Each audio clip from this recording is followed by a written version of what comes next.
देखिए, एक केस ऐसा है जहाँ पर पत्नी अपने पति के साथ रहना चाहती है, लेकिन पति ने अब ये सोच लिया है कि मुझे अपनी पत्नी को अपने पास नहीं रखना है और मुझे जल्द से जल्द तलाक लेना है।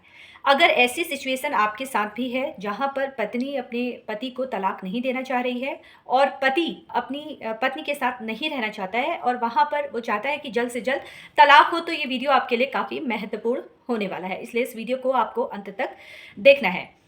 देखिए, कोई भी केस जब न्यायालय में आता है, पारिवारिक विवादों से जुड़ा हुआ कोई मामला, जो आपका पारिवारिक विवाद आप पारिवारिक न्यायालय में लेके जाते हैं, तो वहाँ पर वो केस की सिचुएशन कैसी है, आपके पास क्या एविडेंस है, आपका प्रेज़ेंटेशन क्या है, ये सारी चीज़ें आपके केस पर को देखकर ही जजमेंट आता है।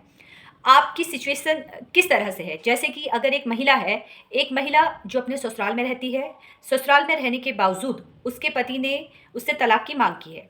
तो कोर्ट में जब ये मामला रखा जाता है, तो वहाँ पर कोर्ट में जब ये देखा जाता है कि महिला ससुराल में रह रही है, महिला ने भी कुछ आरोप अपने पति पे लगाए हैं या पति ने अपनी पत्नी पर आरोप लगाए हैं, जिसके आधार पर वो तलाक की माँग कर रहा है।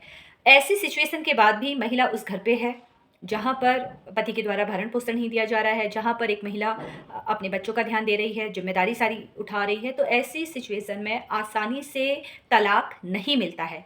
क्योंकि महिला फिर भी अपना घर छोड़कर, यानी कि ससुराल का घर छोड़कर मायके नहीं गई है। मायके ना जाने के बजाय वो ससुराल में ही अपने अधिकारों के लिए फ़ाइट कर रही है।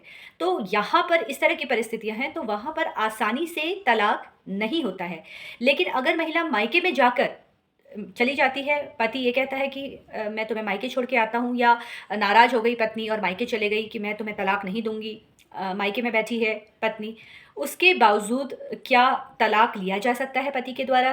देखिए, जैसा कि मैंने बताया आपको कि परिस्थितियाँ किस तरह से है, किस तरह के आपके एविडेंस है, किस तरह का आपका प्रेज़ेंटेशन है, ये सारी चीज़ें आपके केस पर निर्भर करेगा और उस तरह से ही जजमेंट आएगा।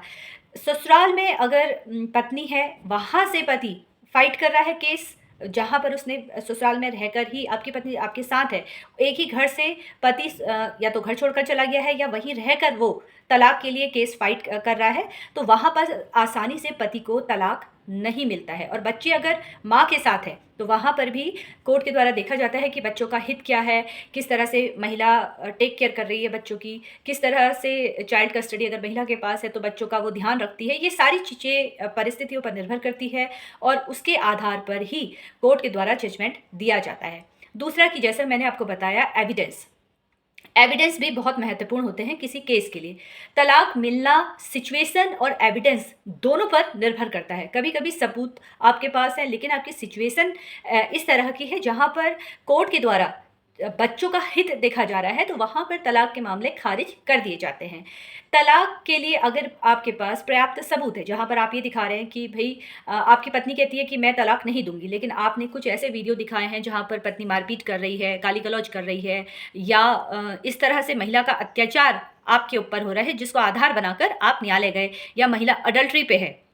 उसके बावजूद भी, आपके अच्छे सबूत होने के बावजूद भी तलाक वहाँ पर खारिज कर दिए जाते हैं, क्योंकि सिचुएशन, परिस्थितियाँ जो हैं वहाँ पर, वो बच्चों के हित में देखी जा रही है कि यहाँ पर अगर महिला और यानी कि आपकी पत्नी और आप अलग हो जाते हैं, तो इससे आपके बच्चों के जीवन में काफ़ी बुरा प्रभाव पड़ सकता है। तो यहाँ पर उस वक़्त पति को तलाक नहीं मिलता है, जब तक कि उसके पास पर्याप्त एविडेंस ना हो, जब तक कि उसके पास पुख्ता एविडेंस ना हो। अगर पति ये साबित कर देता है कि ये जो महिला मेरे साथ रह रही है या मेरे बच्चों के साथ रह रही है, अब इसके साथ रहना नामुमकिन हो रहा है, जिससे मेरे बच्चों की मेंटल हेल्थ ख़राब हो रही है, मेरी मेंटल हेल्थ ख़राब हो रही है, परिवार में ये कभी सुधर नहीं सकती है, तो वहाँ पर तलाक दिया जा सकता है। नहीं तो ये मामले खारिज कर दिए जाते हैं, जब तक कि आपके पास एविडेंस ना हो।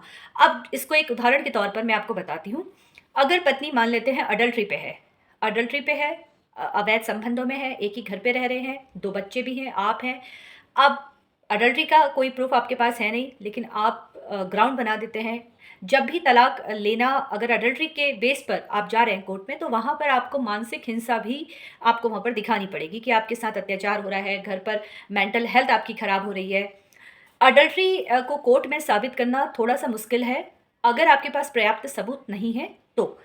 मान लेते हैं पत्नी अडल्ट्री में है, अवैध संबंधों में है, आपके साथ 2 बच्चे भी हैं, बच्चे नहीं चाहते हैं कि माता-पिता अलग हो, क्योंकि बच्चों को इतनी समझ नहीं है, बच्चे बड़े हैं। अगर उनसे ये पूछा जाए कि आप अपनी माता के साथ मतलब घर पे क्या लड़ाई होती है, झगड़ा होता है? अगर बच्चे ये कह देते हैं कि हाँ, घर पे मतभेद होता है, लड़ाई झगड़ा होता है, तो वहाँ पर अगर आप ये प्रूफ़ कर देते हैं कि मदर का नेचर इस तरह से है कि जहाँ पर वो काम में जाती है, देर रात घर आती है, घर के प्रति उसकी कोई ज़िम्मेदारी नहीं है, जहाँ पर महिला अवैध संबंध बनाए हुए है, लेकिन वो आपको तलाक नहीं दे रही है, वो चाहती है कि आप ही के साथ रहे। आपको भी नहीं छोड़ना चाहती है, अपनी घर गृहस्थी नहीं छोड़ना चाहती है और उस व्यक्ति को भी वो नहीं छोड़ना चाह रही है। लेकिन अब आप चाहते हो कि भई ये इससे मेरे घर परिवार से अब ये दूर हो जाए। जहाँ पर महिला ने कोर्ट में मना कर दिया, मेरा कोई संबंध नहीं है, कोई अवैध संबंध नहीं है, आपके पास कोई एविडेंस ही नहीं है, आपको तो सिर्फ मालूम है, सिर्फ चैट आपके पास है। अगर आप न्यायालय में सिर्फ चैट को लेकर या कोई फ़ोटो को लेके जाते हैं जहाँ पर नॉर्मल दोनों बैठे हुए हैं, तो इसको ग्राउंड आप नहीं बना सकते हैं कि अडल्ट्री को आप साबित नहीं कर पाएँगे इसमें। अगर आप ये दिखाते हैं वहाँ पर कि इससे मेरे बच्चों की मेंटल हेल्थ ख़राब हो रही है, जहाँ पर महिला देर रात घर पर आती है, जहाँ पर लगातार घंटों फ़ोन पे बात कर रही है, जहाँ पर उसने घर के लिए कोई भी ज़िम्मेदारी वो नहीं निभा रही है, कोई उसकी रिस्पॉन्सिबिलिटी वो नहीं निभा रही है, बच्चों को स्कूल से लेके नहीं आ रही है या पेरेंट्स मीटिंग वो अटेंड नहीं कर रही है, इस तरह का अगर आप दिखाते हैं न्यायालय में, तो वहाँ पर फिर तलाक लिया जा सकता है। क्योंकि बच्चे तो ये नहीं चाहते कि पेरेंट्स अलग हो। बच्चों से अगर पूछा जाए तो वो तो यही कहेंगे कि हमें अपनी मम्मी के साथ भी रहना है, पापा के साथ भी रहना है। लेकिन आपको पता है कि सिचुएशन इस तरह ख़राब है कि बच्चों के लिए ये ठीक नहीं है, जहाँ पर एक महिला घर पर किसी अन्य व्यक्ति के साथ है, दिन रात बात कर रही है, घर पे लेट आ रही है या कोई गलत उसको आदत लगी हुई है, ड्रिंक करती है, स्मोकिंग करती है, इस तरह से अगर है महिला, जहाँ पर वो आपको छोड़ना ही नहीं चाहती है क्योंकि उसको मालूम है कि अगर आपको वो छोड़ देगी तो पैसा कहाँ से आएगा। अगर इस तरह से है और आपने तलाक का केस किया हुआ है, लेकिन कोर्ट में तो बच्चे भी देखे जाते हैं, तो वहाँ पर आपको ये साबित करना पड़ेगा कि ये बच्चों के लिए महिला ठीक नहीं है। अब आता है प्रेजेंटेशन। देखिए, प्रेजेंटेशन बहुत महत्वपूर्ण चीज़ होती है, जहाँ पर आपको कहानी सही तरीके से प्रेज़ेंट करनी होती है। अब एक घटना आपको बताती हूँ कि एक महिला थी, वो महिला इतना अ, उसका जो मायका था, इतना पैसा भी नहीं खर्च कर सकता था कि अच्छे से अच्छा वकील करे। पति हर हालत में अपनी पत्नी को तलाक देना चाहता था। जहाँ पर पति नहीं चाहता था कि वो दूसरा मतलब महिला के साथ रहे, वो तलाक लेना चाहता था। लेकिन महिला क्योंकि गरीब थी, माता-पिता के साथ वो नहीं रह पाती है ज़्यादा समय, लेकिन फिर भी वो अपने पति के साथ रहना चाहती है। ऐसी अगर सिचुएशन है, तो वहाँ पर प्रेज़ेंटेशन महिला के द्वारा बहुत आसान शब्दों में लिखा गया था, जहाँ पर महिला ने कोई आरोप नहीं लगाया, कोई झूठी मामले दर्ज नहीं किए। वहाँ पर जब कोर्ट में ये सारी चीज़ें देखी, जहाँ पर पति तो खूब सारे आरोप लगा के बैठा पड़ा हुआ है, लेकिन महिला ने कोई आरोप अपने पति के ऊपर नहीं लगाया है। तो वहाँ पर कोर्ट में जब उनके वकील साहब के द्वारा कहा गया, तो बस यही कहा गया कि अगर चाहती तो महिला बहुत सारे झूठे आरोप लगा सकती थी। जहाँ पर वो पति पर आरोप लगा सकती थी, सास-ससुर पे आरोप लगा सकती थी, छेड़खानी का आरोप लगा सकती थी, बहुत सारे आरोप वो लगा सकती थी। लेकिन फिर भी महिला अपने पति के साथ रहना चाहती है, क्योंकि लड़के की माँ लड़के को भड़काती है कि तुम्हें इससे अलग होना है, तलाक लेना है, और लड़का बहकावे में आ रहा है यहाँ पर। इस सिचुएशन में जो पूरा हाथ है तलाक का, जहाँ पे लड़का स्वयं अपना फैसला नहीं ले रहा है, जहाँ पर सारा फैसला उसकी माँ के द्वारा लिया जा रहा है।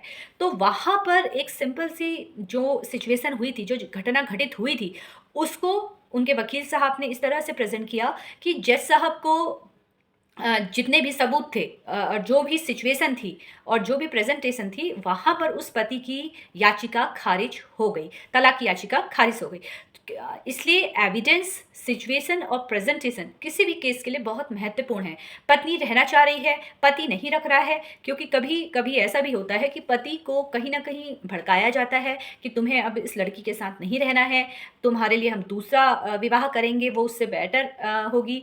इस तरह से फैमिली में भी कभी कभी कुछ लोगों के डिसीजन गलत होते हैं, जिससे पति पत्नी के रिश्ते में दिक्कत होने लगती है। तो वहाँ पर उस महिला के द्वारा कोई एलिगेशन नहीं लगाए गए थे, सच्चाई उसने कोर्ट में रखी और पति की याचिका खारिज हो गई। तो आप जो लोगों के द्वारा मुझसे 2-3 प्रश्न थे मेरे मैसेंजर पर आए थे, जिनका कहना था कि महिला रहना चाह रही है अपने पति के साथ, लेकिन पति नहीं रख रहा है, पति तलाक चाह रहा है। तो मैंने आपको ये सिचुएशन बताई है कि किस तरह से सिचुएशन कोर्ट में देखी जाती है, किस तरह से आपकी सिचुएशन है, कैसा है आपके पास एविडेंस है, कैसा आपका प्रेजेंटेशन है। ये केस पर निर्भर करता है, हर केस की परिस्थितियाँ अलग-अलग होती है। अगर आप जितने भी मैंने यहाँ पर उदाहरण बताए हैं, अगर आपकी भी इस तरह की परिस्थितियाँ हैं, तो वहाँ पर सबूतों पर विशेष तौर पर ध्यान रखिए, झूठे आरोप लगाने से बचिए, घर पे बात करने की कोशिश कीजिए, पति से बात करने की कोशिश कीजिए, समझौता करने की कोशिश कीजिए, पर झूठे आरोप ना लगाएँ। फिलहाल इसी तरीके से आप लोग मुझसे जुड़ते रहिए और अभी तक जिसने मेरा चैनल सब्सक्राइब नहीं किया है, आप सभी से निवेदन करूँगी कि ऐसी ही कानूनी जानकारी प्राप्त करने के लिए आप लोग मेरे सोशल मीडिया के अलग-अलग प्लेटफ़ॉर्म पर मुझसे जुड़ सकते हैं, संपर्क कर सकते हैं। धन्यवाद।